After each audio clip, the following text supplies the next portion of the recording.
And today we have Connor. And Connor, we started what, last month? Yeah. Okay. And and then today was the first day of the second time to come visit us. Okay, great. Let's get you face down on the table and we'll get started.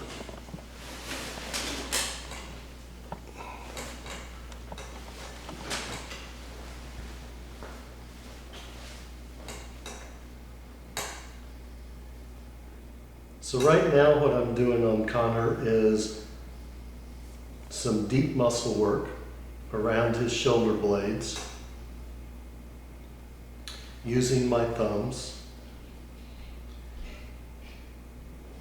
The purpose of this work is to break up lactic acid in the muscles. And restore flexibility to these muscles. So get rid of some of the sore muscles.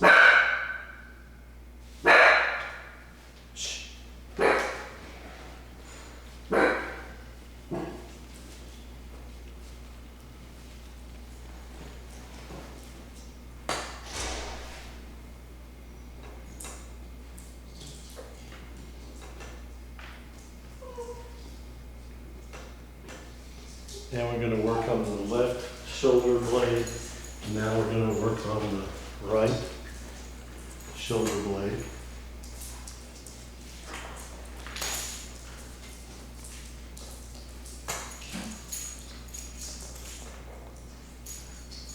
And I'm using my thumbs to push on these muscles and hold pressure for a few seconds. And again, the whole purpose, like I said, is to break down lactic acid crystals, which is what causes muscles to get sore and tight.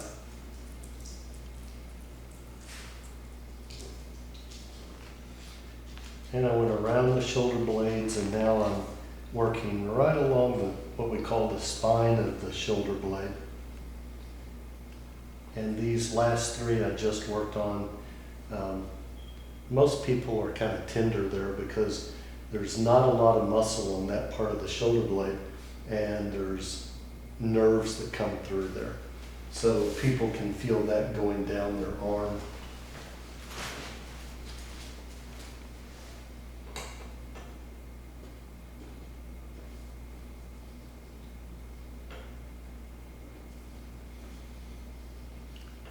And we're just kind of filming this today because Connor asked if we could film it, and this way his family can see what it is that we're doing and what it is that he's going through, and have a better idea of what we're doing and why. Now I'm using my thumbs, same technique, to break up lactic acid in the muscles, but I'm working right along. Do you feel that? Mm-hmm. Yep. Working right along the left side of the spine, and then going out between the ribs about an inch or two. And again, the whole purpose of all this deep muscle work is as I'm pushing on it, then of course I'm physically breaking up lactic acid. And as I'm pushing, then of course the blood flow is kind of pushed out of those muscles. And when I let off the pressure, then of course the blood flows back into the muscles.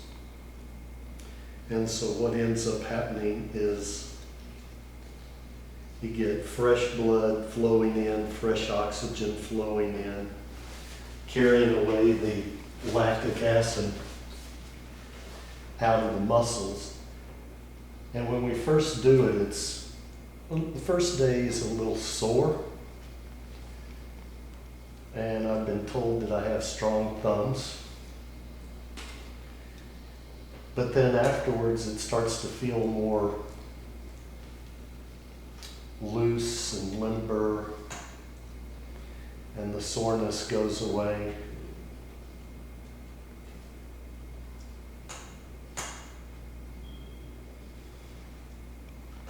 And it lasts. So again, we're working from the shoulder blades, the base of the neck, top of the shoulders, all the way down to the hips, along the spine, and also around the shoulder blades. And the reason that we're working along the spine, like I said, to break up lactic acid, I know I've said that several times, but the reason that that's so important is because what we're really dealing with is a pump mechanism that goes all the way from the head to the tailbone. It's a pump mechanism, and between the head and the tailbone, we have what's called the meninges. That's where the term meningitis comes from. And think of it like 3 layers of saran wrap with water flowing in between them. So think of it like rubber bands going from the inside of the head down to the left tailbone, and from the right side of the head down to the right tailbone. And so when these rubber bands get tight, then they begin to pull and they cause a twist in the spine, causing scoliosis, causing sore muscles.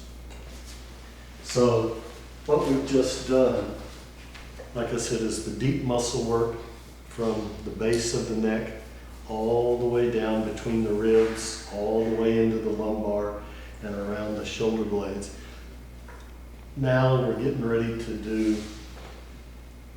some of the very light muscle work in the lumbar region and down into the legs.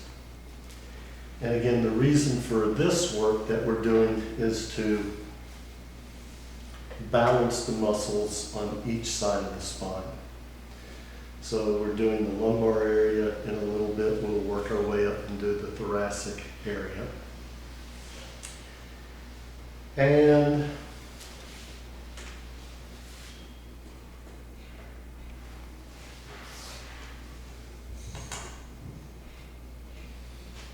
as I said a moment ago, we're working on this pump mechanism that goes from the head to the tailbone. And the hip bones, the sacrum is right here, shaped like an upside down pyramid. So that's the sacrum. The hip bones are called ilia. So that's the right sacroiliac joint. And then there's another hip bone over here, and that's the left sacroiliac joint. And these ilia move, they have a response to where they give support for the body with gravity, but they also react with the temporal bones. So when something's locked up in the temporal bone on the right, then the right ilia tends to respond and get locked up. If the left one temporal bone is locked up, then sometimes, again, the left ilia will also react or respond. It can get locked up. So I explain it to people. Think of a towel going from your head to your tailbone, and somebody's twisting it and wringing all the water out. So what happens then is this whole pump begins to get compressed. And so as people get older, their head tends to lean forward, the shoulders tend to round, and they actually lose about 1 inch, sometimes 2 inches, sometimes more. I've seen people who were 6'4", and as they got older, they end up being maybe 5'10". So we have had people come in, and just from the deep muscle work and everything that we do, we've actually measured them before and then measured them at the end of treatment and seen the difference of 3/4 of an inch.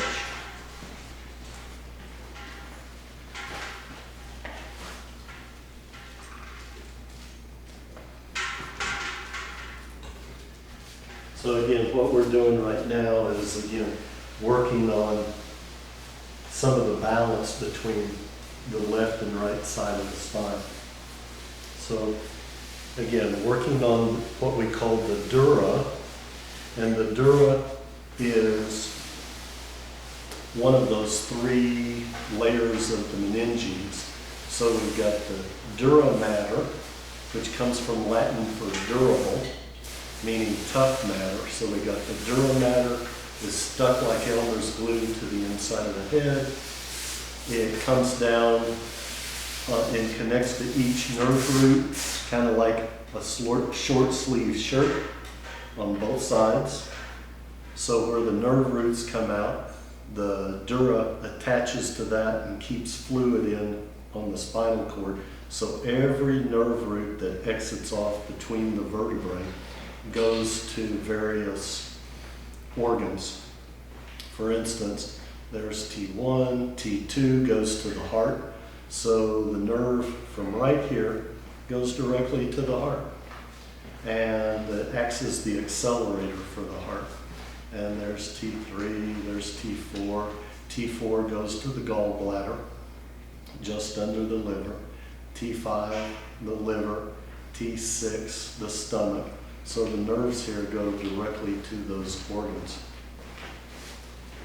And so the nerve roots have the dural sleeve attached directly to it, and then they attach down here on the tailbone, and they wrap all around the tailbone, kind of like shrink wrap. So all the way from the head to the tailbone. And when there's inflammation, whether it be from an injury or inflammation in the intestines, then what that does is the inflammation starts to thin out the wall of the intestines. Then the inflammation gets into the bloodstream and it begins to thin out the blood-brain barrier. So once the blood-brain barrier is thinned out, then it makes it easier for inflammation to get into the brain. And again, inflammation is heat, and inflammation heals with scar tissue, and over time scar tissue always contracts due to dehydration. So again, if people have inflammation of the intestines, then that can cause thinning of the lining of the intestines, causing what we call leaky gut syndrome. It can affect the lining of the lungs, start causing asthma and breathing, respiratory problems, and it can affect the dura and the blood-brain barrier. And once it gets through the blood-brain barrier, then the cells in the brain start to dry out because the inflammation has crossed the blood-brain barrier. And we'll deal more with that in just a moment.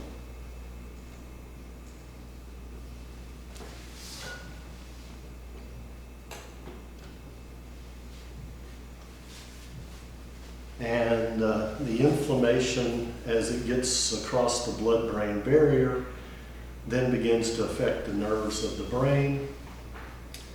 And in the nerve, or in the brain, we have a bunch of nerves that actually look kind of like spaghetti, a bowl of spaghetti.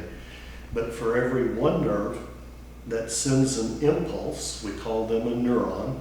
So there's the body of the neuron, then there's the axon, which is the nerve itself, and then the ends, and then one neuron talks to another neuron and sends the message wherever it needs to go.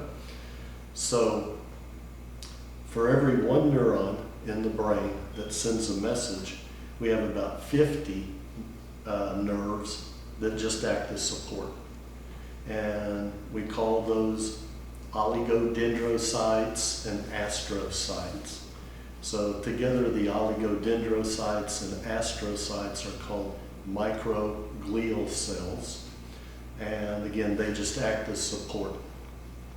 So what happens is when the inflammation from the intestines gets into the bloodstream, thins out the blood-brain barrier, then the microglial cells, the astrocytes and oligodendrocytes, catch on fire, they get inflamed, and then again, it just starts kind of like a brush fire and goes round and round and round and never goes out unless you get the right things that are able to, anti-inflammatory type of things, enzymes that are specifically designed to be able to get through the blood-brain barrier. And then we want to get more oxygen to those nerves to heal them, and also the enzymes that are able to get through the blood-brain barrier in order to put out the fire, put out the inflammation. And again, if you start thinking a little bit like acupuncture, those doctors will talk about fire, water, air, earth, and metal. So think about it. How do you put out a fire? Typically you dump water on it. Okay, so that's what we're doing. We're, in Western terms, is we're putting out the inflammation with hydration. So we're working to hydrate the brain. So that gives you kind of an understanding behind why we're doing all this work from the head all the way down to the tailbone. And the whole purpose is to unlock the skull plates so the spinal fluid can flow better. And an easy way to think about that is if somebody had a hat on and their hat size was, say, size 7.5. So that would be a 7 4/8. So if we were able to take the skull from 7 4/8 and expand it just a little to 7 5/8, you can't really see that much difference. You can measure it, okay? But if we took it from 7 4/8 to 7 5/8, that makes a world of difference to the brain, because the brain now, the spinal fluid can flow and the brain begins to hydrate. And what we're really talking about on increasing brain function has to do with brain speed. And when we're born, our brain's about 90% water. And when we're young, if somebody says hello, or they smile, or they frown, it takes us about 3/10 of a second to process anything that's said or that we think or that we see. So about 0.3, so 3/10 of a second. Now, when somebody gets old and gets dementia or Alzheimer's disease, those people are processing information at half a second. So that's 0.5. So we're talking about a difference from 0.3 when we're young and we process information and learn quickly, to 0.5 being the point to where somebody says, "You look familiar, who are you?" And they go, "I'm your son." "Oh, what's your name?" That's at 0.5 seconds. What happens is the brain is just processing things so slowly that the information gets lost. Now, somewhere in between, that would be at about 0.4 seconds. And at 0.4 seconds is about where most people are when they hit about 40. And that's where they start to get forgetful, where they go, what did I come into this room for? Where did I put my keys? Or, I know that person's name, I just can't remember it. It'll come to me in a little bit. Those are all at about 0.4 of a second. So most of the people that I'm working with are somewhere in that area. They're not in the Parkinson's, the Alzheimer's. Most of the people are in that, what did I come into this room for? Or oh, it'll come to me, what's that word? I'll think of it in a little bit. So most of the people are at about 4/10 of a second. So all we're talking about is from 3/10 to 4/10 to 5/10. We're talking 2/10 of a second is the difference between being on top of your game or being in a nursing home, unable to take care of yourself. And so most of the people, like I said, are somewhere around 0.4. And the more injuries we've had to our head and the more inflammation, the faster that process of dehydrating the brain occurs. So inflammation is the bad guy. It's what we want to reduce. And so we want to reduce inflammation in the brain and head. We want to reduce inflammation in the gut because they're connected. So my goal in doing this work that I do on the skull, the advanced cranial work, the central nervous system restoration, is to unlock the skull plates, allow the spinal fluid to flow, hydrate the brain, hydrate the spinal cord and the neck, the disc, the nerve roots, and all the way down to the lower back. Now, the spinal fluid comes down to about L2. Spinal fluid does not go all the way down to the tailbone. So normally on everybody, spinal fluid comes to about L2. And so some people would ask, well, how do we hydrate a disc problem in the lower back? If this spinal fluid can hydrate the brain and the spinal cord, how about the lower back? Well, as we increase the flow of the spinal fluid, that directly affects the disc up here, but it also begins to affect the circulation. So the circulation to this whole region begins to open up. So we call this collateral circulation, and it's through the flow of the lymphatic fluid, the spinal fluid, the blood flow, that the whole healing process begins from head to lumbar. So that's what we're really doing, is getting that spinal fluid to flow.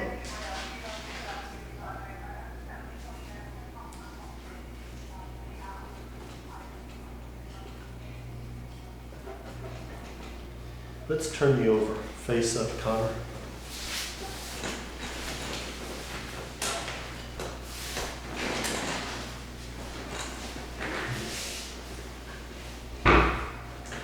So now we've worked on the shoulders, the spinal cord, using my thumbs on the deep muscle work. And we've done some of the very light muscle work to balance the muscles on each side of the spine. Now I'm going to do some of that work, or something similar, up here on the head, because I'm working on the temporomandibular joint, which is right in front of the ears. So that's what I'm working on right there. And then while I'm doing that work, to begin to reset some of these muscles. Again, on the temporomandibular joint, I'm also going to feel for where the frontal bone ends and where it meets the two parietal bones, right where the anterior fontanelle would have been on the baby, where the soft spot would have been. And I'm just working with my fingers to spread those joints just a little bit, to get a little bit of movement. into them. And patients are always asking me, well, can you feel that movement? Not really, but I know the effect that it has. And so what I'm doing is working with my thumbs right across what we call the coronal suture. That's the one that goes through that soft spot on the baby's head, and it goes from the left to the right side. And now we're going to go from that soft spot, and we're going to work straight down the middle, like where somebody, if they had a mohawk haircut, where that would be. That's called the mid-sagittal suture. So we're going from the soft spot and going directly back.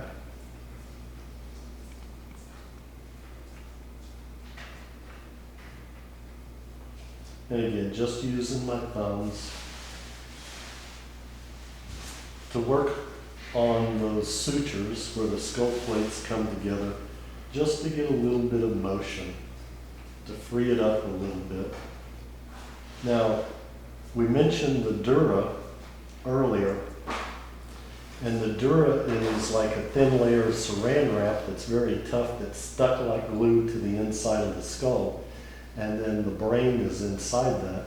And then coming through the Dura and the blood vessels and very tiny nerves actually come through those skull plates, through the little sutures, through the holes, and it supplies all the nerves to the skin and the blood supply to the skin. And the Dura is actually just like part of the skin, except that the skin folds through those sutures and actually is continuous with the inside of the brain. So again, we're combining some of this work with my hands, this very light muscle work to reset some muscles. And we're working just under the jawline. And again, the purpose of that is we're working to reset some of these muscles that all deal with the neck, the jaw, the temporomandibular joint. And in a moment, we'll work on these masseter muscles, the chewing muscles. But while we're letting this right side those muscles start to reset, I'm going to work right with my fingers and thumbs right along where these temporal bones. I'm going to start at the edge of the eyebrow.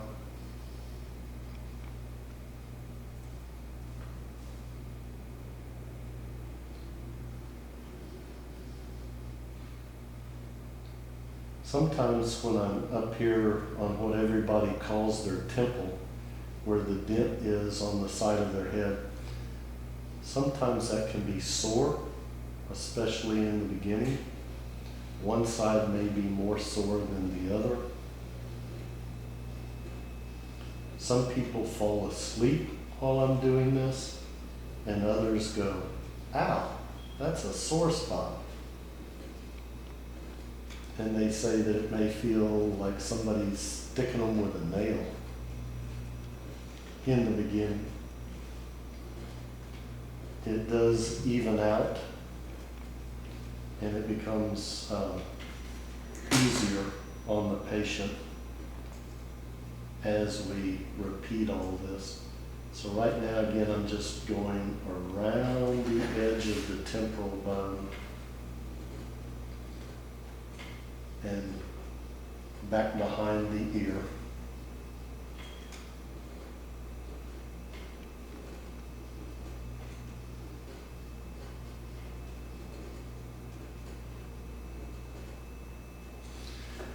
Now we're going to do the same thing here on the left, under the jaw.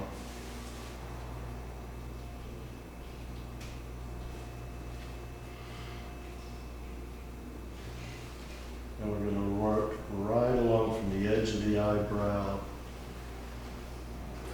back behind the left ear. And we're almost finished. with a normal treatment with what we're doing to unlock the skull plates.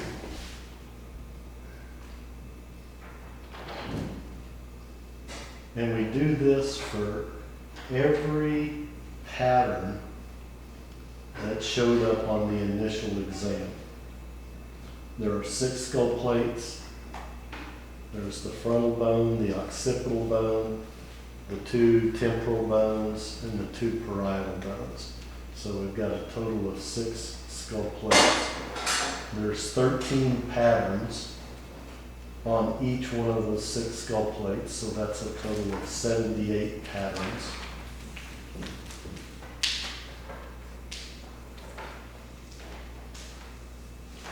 And so the exam on the very first day showed us how many Connor had.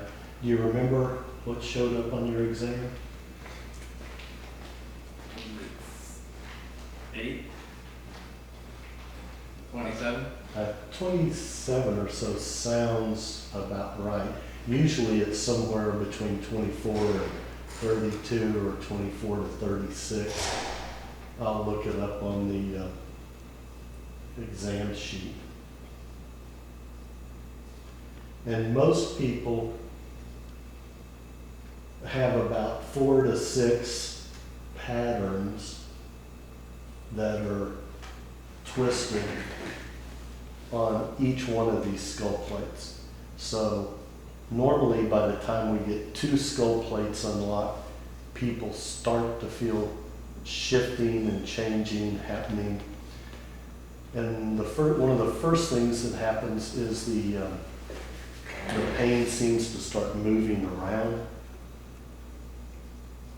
If it was in the front, it may move to the left, the back. It may look or feel like a dog kind of chasing its tail. And that's just the skull bones starting to loosen up and the spinal fluid starting to flow. So again, we've done some deep muscle work on the shoulders, down the spinal cord, some of the light muscle work to balance the muscles in the lumbar, the thoracic. Now we're doing some of that light muscle work up on the temporomandibular joints and under the jaw and in the chewing muscles. And at the same time we were doing that, we were working along the coronal suture, the mid-sagittal, the left temporal, the right temporal. And what I'm doing right now, I have just taken this masseter muscle, and these muscles tend to get tight, and so we want to get rid of muscle spasms in there. And so I'm taking my fingers and I'm making a quick movement towards each other. Now what happens with the brain is in those muscles we have what we call muscle spindle fibers. The muscle spindles send messages all the time to the brain to tell us how much muscle tone is there. So when I'm compressing them, these muscle fibers in the masseter muscle send a message saying, we're too close together. So by reflex, the brain sends back a message telling them to relax. So the brain will do the opposite. If I pull them apart fast, then the brain says we're too far apart and it'll contract them. Right now we're trying to get these to relax. So I jam them together fast. The muscle spindle fibers send the message. The reflex arc automatically starts telling these muscles to relax. Now there are different types of nerves, and we all have nerves that feel for pain, deep touch, light touch, light touch, pain, heat and cold, and vibration. So right now I want to stimulate these nerves to just lock them in and help reset where they're at. So I'm using my fingers to tap it for vibration to stimulate the muscle spindle fibers and the nerves, the nerve endings that that deal with vibration. And again, that's just to help set and lock everything into place, the changes that I've made. So again, that's why we're tapping. And then the light touch down and on the masseter and up on the temporalis bone.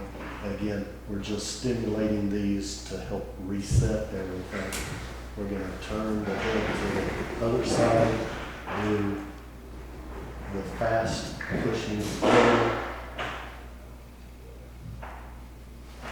on the masseter on this side, and then we're going to tap for the vibration to stimulate the nerve endings that deal in vibration, and then we're also going to do it with the light touch. Again, resetting things down that direction and up on the temporal bone. So now we've done everything except actually the balloon assisted cranial adjustments, which again we call central nervous system restoration. Some people would call it balloon assisted cranial manipulation. Again, we just call it CNSR, central nervous system restoration. So what we're going to do now is a muscle test. So arms straight, elbows straight, hand flat, just gently resist. Good. Push again. Okay.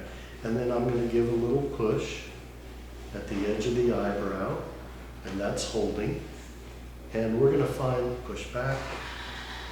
And so that one was up on the temporal bone. So edge of the eyebrow up on what everyone calls their temporal bone and out near the cheekbone. So those are three places where the greater wing of the sphenoid bone, the temporal portion of the greater wing of the sphenoid, attaches to the frontal bone, the frontal, temporal, and parietal bones, and then down here to the cheekbones, the zygoma. So all three of those on the left stay good and strong. So the treatment that we want to do this afternoon on Connor is not on the left side, so it's somewhere here on the right. And there it is, the right middle. Okay, so the balloon will be on the right side, and we have the turbinate bones, the cartilage in the nose. So we have a lower, a middle, and an upper on the right, and a lower, a middle, and an upper on the left. So we call this inferior, middle, superior. Inferior, middle, superior. So the balloon will actually be, the instrument will be placed on the right side, specifically in the right middle, which is going to end up affecting where the sphenoid bone connects to the frontal bone, the temporal bone, and the parietal bone, all on the right side. So let me grab the exam form so that we already know where the instrument will be placed, okay, and which side that your brain is telling me, hey, we need to create a little bit more space. Again, going from that 7 4/8 to 7 5/8, and on the right-hand side. So that's where your brain is saying, hey, we need a little bit more room for the fluid to flow. So we're going to work with the balloon on the right. I'm going to get the exam form so that we can figure out which of those 27 patterns that showed up on day one that we're working on today. And let me just get that. I'll be back in one moment.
Okay.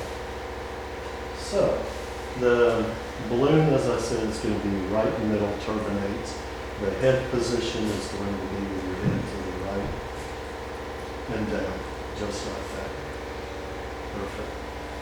So we're going to take the little instrument right here. Again, looks like a blood pressure cuff with a finger cut attached to it. We're going to take a little bit of oil just to make it slippery. That's the whole purpose here.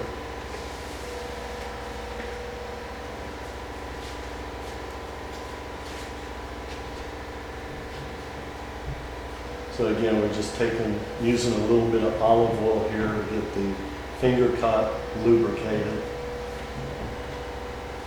We're going to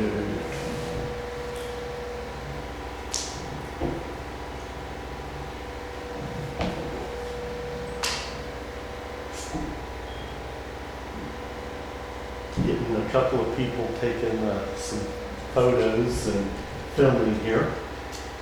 So we're going to take the little instrument, put it up here against the nose, a little flat toothpick to stretch this, and we're going to go into the middle turbinate.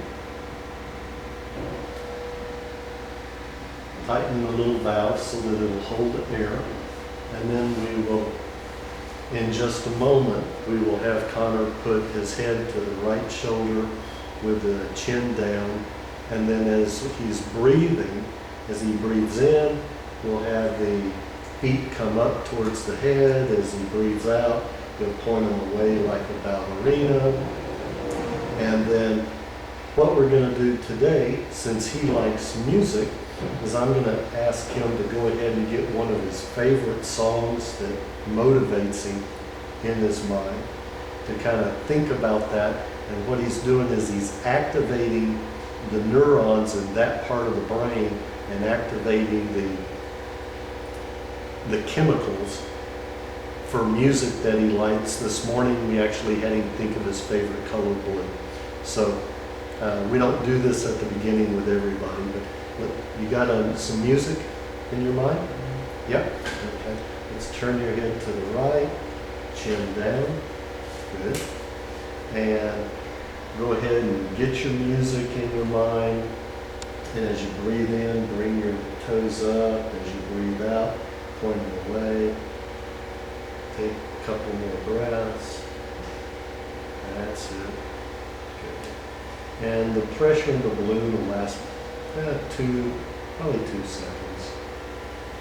And take a good deep breath in. You got your music in your mind. Chin down. Chin down. Good. Okay. That's it. It's over. You did great.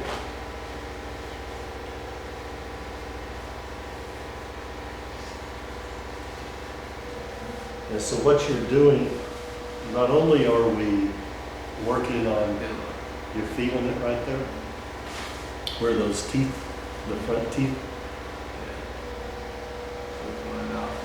roof of your mouth.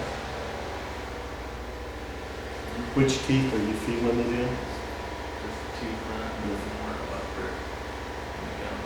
So the roots of those front 2 teeth, and in the roof of the mouth. Yeah. So we're actually, even though we talk about we're going to be moving up here on the coronal suture, everything is connected.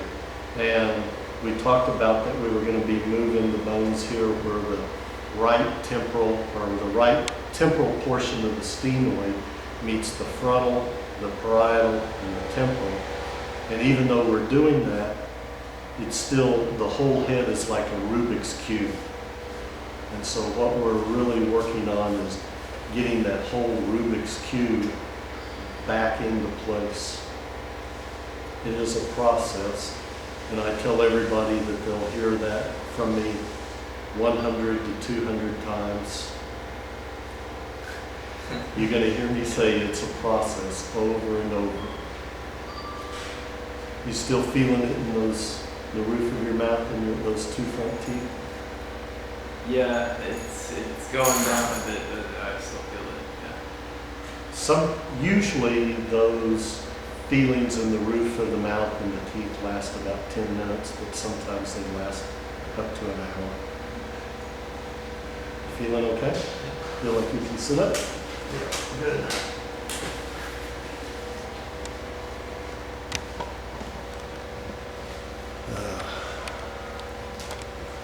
Oh, what did it feel like? It feels like being. Did you hear any No, of the noise this time? No, I didn't hear any noise. It just felt like a lot of pressure. Not pain, but just pressure where it's to the extreme where you never had before. But it's only a second and a half, 2 seconds. Good. Anyway, you're going to make it, and again, it is a process, Connor. It's a process, so hang in there, drink plenty of water. Like I said, it's hydraulic fluid. We're getting that spinal fluid to flow, and it's hydraulic fluid, so it's acting like a hydraulic jack to push those bones into their proper place. Now, I know we started working with you a month ago. During this last month, not when you were on the table, but when you were at home has it been a month, a little over a month? A month and a half. Month and a half, okay. Were you able to feel the movement at all? Oh, yeah. Like what? Can you tell me? Well, there's emotional Okay. issues at first, and then it started to shift my jaw whenever I open, take a bite with something. Did you say it locked up a little bit, or it just moved around, or? More towards after like 3 weeks after. Okay. Just the other day, I get this where I can open up just a little bit and it just goes. Okay. I can feel it go through here. But that's pretty much just mostly the jaw shifting. And you've been dealing with, how old are you now? I'm 21. You're 21, and you've been dealing with this head pain. Facial pain. Where's the worst of your pain? In the eyes. Both eyes? It's just one-sided, but it switches. Okay. So, in the eye, it travels all down the face. Yep. It's like a web, and then it goes even down into like the bone area. Yep. Your muscle ends. And it travels down the neck on all sides, and then into the shoulder, even down to the arm. Whereabouts on the arm? Right here is where it really gets sore. Where Okay. I have to really rub it, and it feels like that much deep. It feels really deep. Yeah, really deep. Okay. And does it affect both arms? Not at one time. Or yes, whenever it switches over. When it to the switches. other side, yes, Okay. and then it would do the same exact thing. And then the pain that you get in your eyes and face on a scale of 1 to 10 or 0 to 10. On an average, it's a 5, but normally it's between a 7, and it can get up all the way to a 9 since I've been dealing with this for going on, I don't know, 12 years. 12 years. Not as bad, but it is getting, it gets So worse. you're 21, so since about age 9, 8 or 9, somewhere 10, somewhere in there. They started getting more frequent. So have you always had headaches and face pain? I've always had headaches. The facial pain came about maybe 3 years ago every single day, 24/7. And still get the eye pain, everything, all the headaches. and what do you think caused it? The birth. Okay. So when you were born, what happened? You stuck in the birth canal? The cord, Yeah, the cord wrapped around my neck three times, went into fetal distress. Yep. And C-section after they had to push my head Back in. really, really hard all the way. I was almost all the way out, and then push it back in, from what I heard. Okay. And so the cord got wrapped around your neck, so that means fetal distress, lack of oxygen to the brain, and you start to turn blue, that sort of thing. So they said they had to like unlasso the cord. Something like that. Yeah, okay. And so as you grew up, you had, what, headaches? Yeah, they would be more in the temple. Okay. Actually, in elementary school, it would be in the temple. I'd get up maybe 3 days out of a week, and the rest were manageable. But Right. as the years went on, it seemed when I hit, 18 or 17, 18 years Right. old, it started to get worse every year. Okay. So again, that just tells me that the hormones, as we start kicking into puberty and we start getting into where hormones are full blown, that the hormones may be imbalanced. Okay, could be testosterone, progesterone, estrogens, thyroid hormones, adrenal hormones, the whole endocrine system, and then as we get older, we start being under more stress, and then when the hormones just aren't able to keep us quite as balanced, because stress uses up hormones faster. It just causes you to burn them up. So, and then as we get older, we get more hydrated. And did you play any sports? Once when I was a kid, tackle football. Uh-huh. But skateboarding came Skateboarding. in my early teens, and had I'm going to assume you had a few falls. had a lot of broken ankle. Uh-huh. Fell on a rail on Yep. my back, dislocated. Not the rib, but what do you call The it? vertebrae? Yeah. Yep. And that was when you were about how old? 15. 15? Yeah, 14, 15. So you had a number of skateboarding accidents. Yes. Any other accidents, or pretty much skateboarding? Mostly, skateboarding. Okay, and you broke your ankle? Okay. So all those things add up, okay? They can, like I said, start causing allergies. There's inflammation. Inflammation in one part leads to inflammation in another part. And then eventually, when it gets past the blood-brain barrier, then it starts kind of like a little brush fire, just going round and round. And as one part gets healed, scar tissue, then by the time it gets back around, you got new nerves, and it just starts the process all over. So anyway, thank you, and hopefully you'll be able to use the video here to show family and friends what all you've been going through. So remember, it's a process. You can't screw it up, because the spinal fluid is hydraulic fluid. It doesn't matter if you sleep on your stomach, your back, your left side, your right side. It is important to drink the water to try to hydrate things, and then we just got to give it time. It's kind of like planting a seed in the garden, and it takes time to grow. And you can't dig it up every day and then go, well, how am I doing? I know when I got my first treatment back in '96, I heard about people getting miracles. And so after 4 days, so after 2 days, I thought I should have half a miracle. And of course, that was my logic, but it didn't quite work that way. So I encourage you again, just hang in there, hold on, drink plenty of fluid, and give it time, just like a seed growing, for that spinal fluid to push things into place. And anyway, thank you very much.